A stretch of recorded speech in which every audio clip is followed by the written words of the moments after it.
it's been, I'm not even joking, it is so hard right now. I'm in so much debt right now. Like, the sheriffs are on my door knocking, saying, "Open up, pay the damn bills." And I'm like, "Bro, I can't pay this."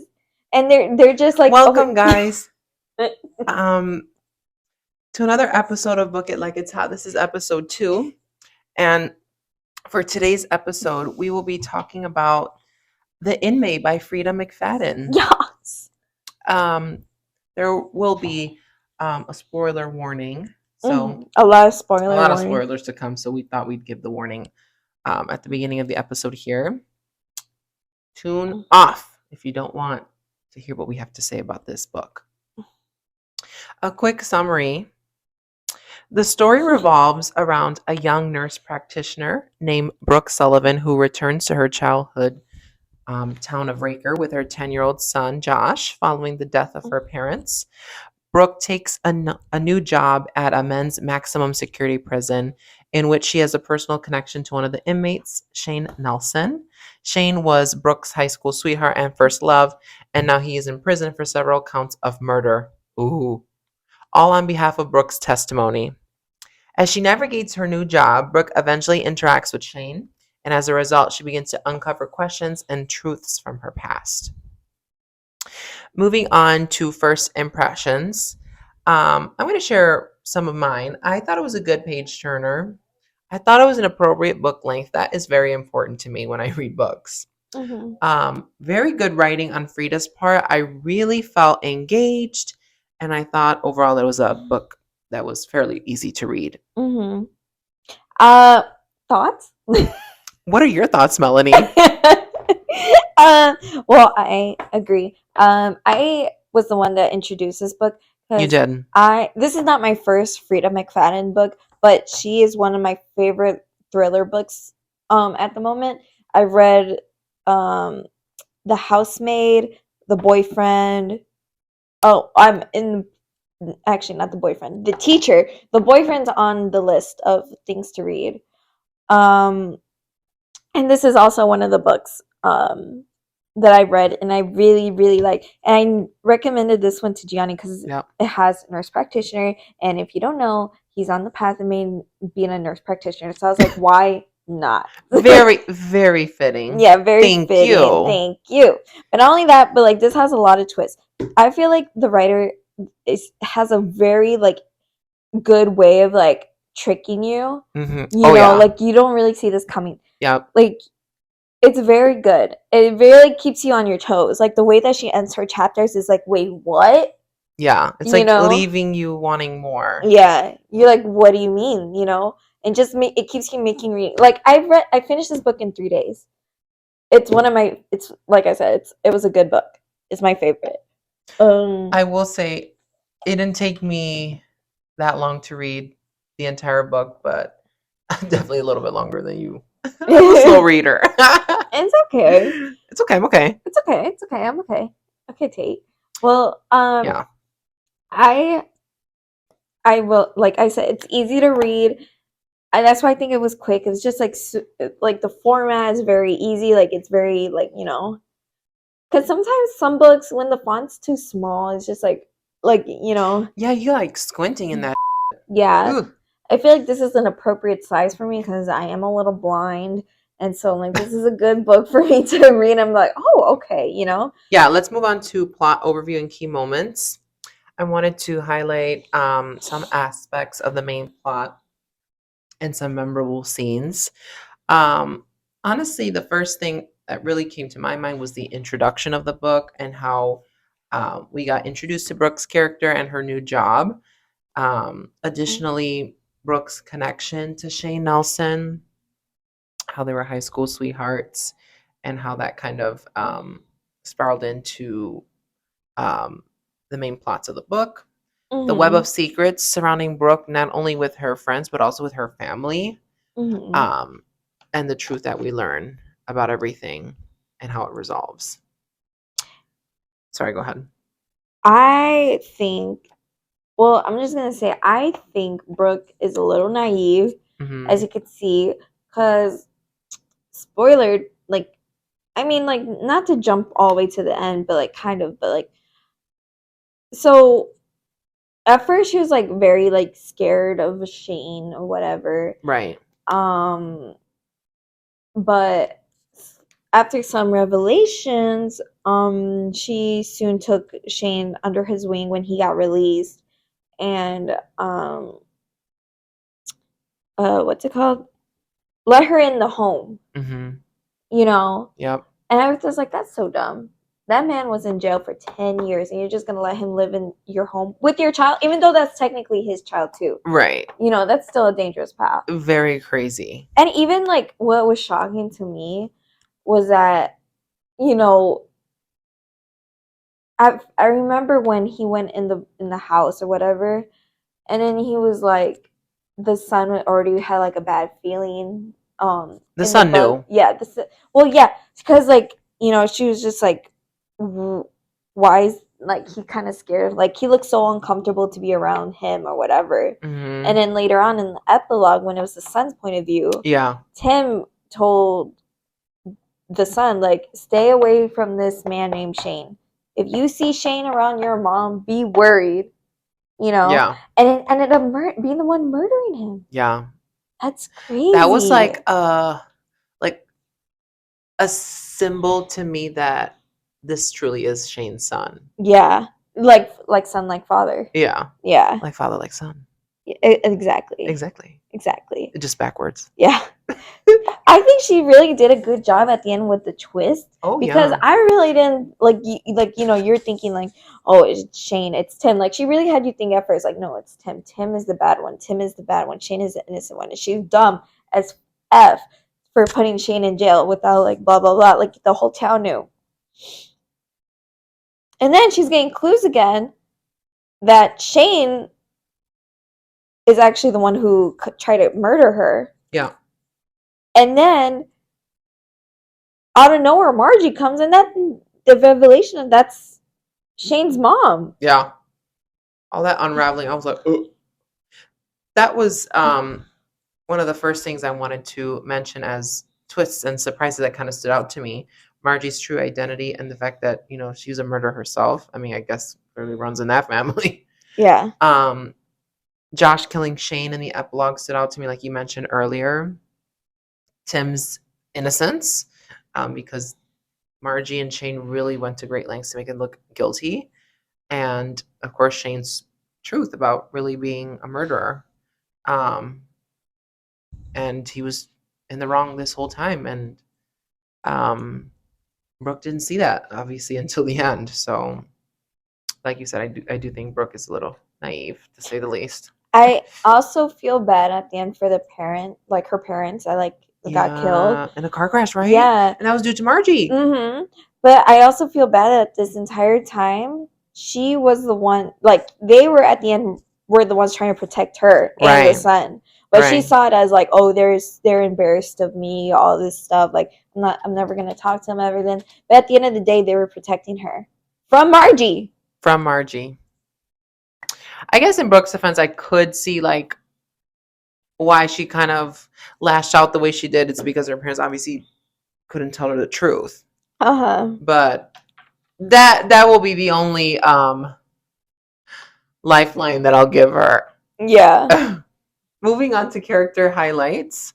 I wanted to discuss briefly some of the main characters. So Brooke, as we know, is the main protagonist.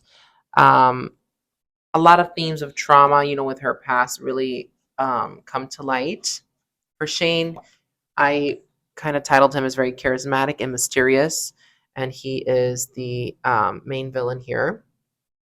Tim, in my eyes, was like a symbol of the perfect partner, but also the perfect scapegoat, because that's exactly what Margie and Tim used him as, to, of course, get Shane out of prison, make Tim look like the bad one, get arrested, yada, yada, yada. And then Margie, I feel like, of course, she was kind of the catalyst of all this, because she essentially started the whole story by killing, you know, Brooke's parents. And then the big twist with her at the end actually not being a true good babysitter, but actually being very meticulous. She's Shane's mother and is trying to get Brooke and get revenge, for what Mhm. happened to her son. And of course, I titled her as a main villain as well. And then Josh, kind of what we were saying earlier, I put a mix of Shane and Brooke with his personality. He ended up killing his father Mhm. at or in the epilogue of the book, and I thought that was a very, very telling um, sign of Josh's nature, that he truly is Brooke's son and Shane's son at the same time. It's Mhm. just kind of seeing that duality. I wanted to highlight that. Yeah. Like I said, I think Brooke is naive. Hmm. Shane, um, I mean, the guard warned her from the beginning, like he's a manipulator. Was it the guard or the nurse? Or like, It was the guard. I'm yeah, pretty sure. that he is a manipulator, and he Yep. definitely manipulated her. I mean, like it's like if a guard is telling, like I don't know, if they had like a big red, basically on his file they had like a big red flag, Uh like huh. this man is trouble. Actually, How you're are you right. I gonna? think I think it was the nurse. You're right. Now that I'm Yeah, thinking about it, Dorothy. yeah, Dorothy. Yeah, this girl, Dorothy. This ain't the Wizard of Oz, but Yeah, different book, but um, different book. it's just like it's just she's so naive. Like she saw all the people were giving her all the red flags, like stay away from him, stay away from Mm-hmm. him. All the facts. And she knew too. And like she was like this she was literally the one that like sent him to jail. But she's like, I'm gonna give it a try. I'm gonna give it a try. I don't know. No, I mean, if it wasn't for her actions, he would have never gotten out of prison, and all this would have never happened. So, Hmm. at least afterwards. So, I definitely feel bad for Tim. Um, I because at the end he know, was trying to do the right thing all this time and he just got trouble, you know? truly, oh, Tim, he Oh, truly was the Tim. perfect scapegoat. Yeah. Moving on to some themes and symbolism. I wanted to discuss some major themes that I kind of noticed throughout the book, and I don't know if these will be the same that you'll have on your notes here, but trust and betrayal, of course, number one. Hmm. Uh, the themes of guilt and responsibility, survival and motherhood, manipulation and deception, justice, and trauma and healing. For me, the prison too kind of represented like a physical cage where Shane was. And then for Brooke, that was kind of like psychological imprisonment for her. Hmm. What are your thoughts? um, with theme wise, Mm-hmm. I think what I think about that is you got to think about The debt that you owe the government. the death that you owe Da, to da, da, da, da, da. da. Go your gut.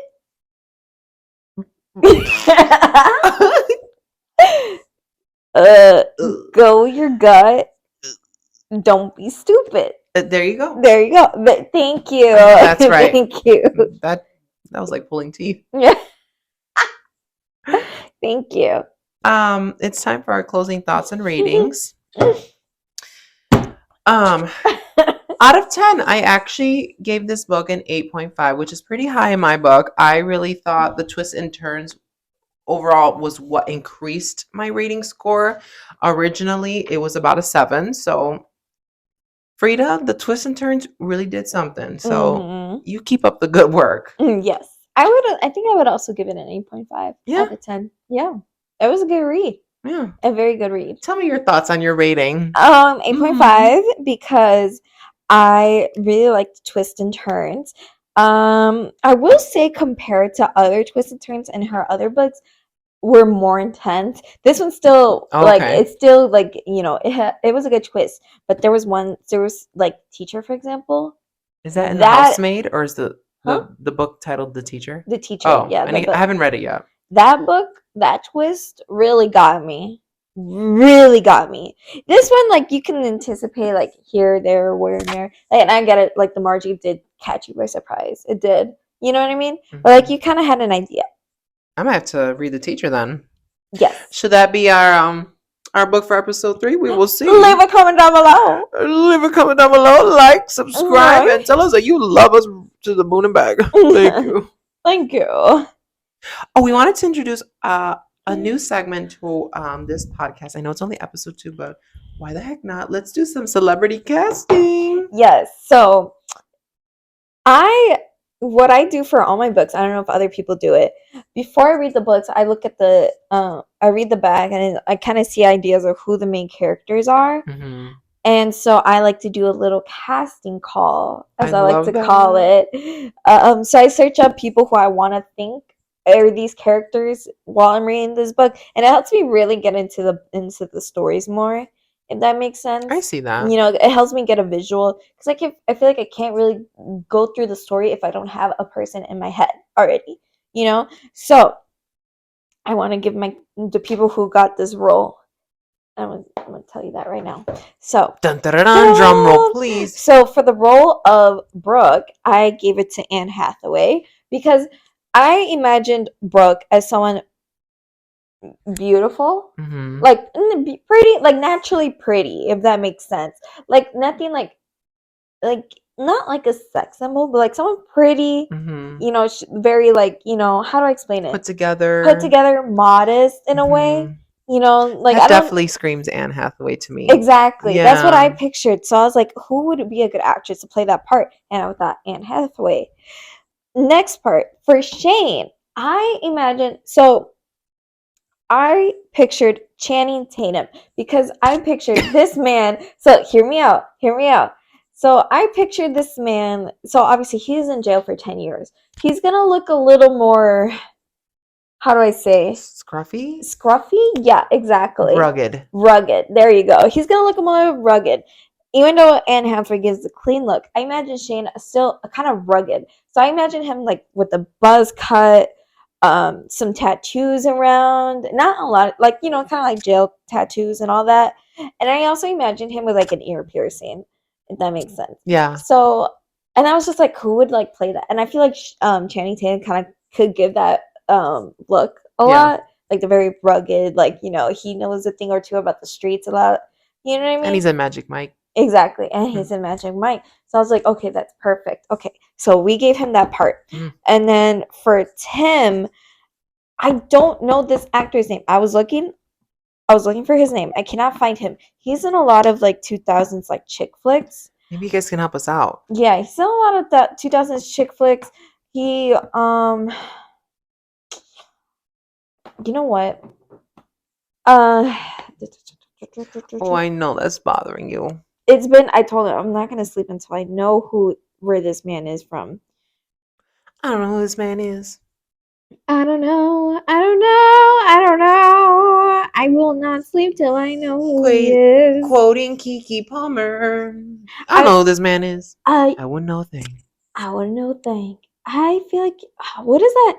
Okay, you know, what was the name of that channel where they gave like Pretty Little Liars, The Fosters, ABC Family shows? I feel like he was in probably. Oh, wait a minute.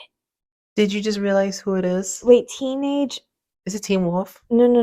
What was it? Teenage Mom? No, like American Life of a Teenage. American Life of a Teenager. Wait. Secret Life of an American Teenager. I think he's in here. Emergency! I think we found the man. Okay. And the man His name is Ken Bauman.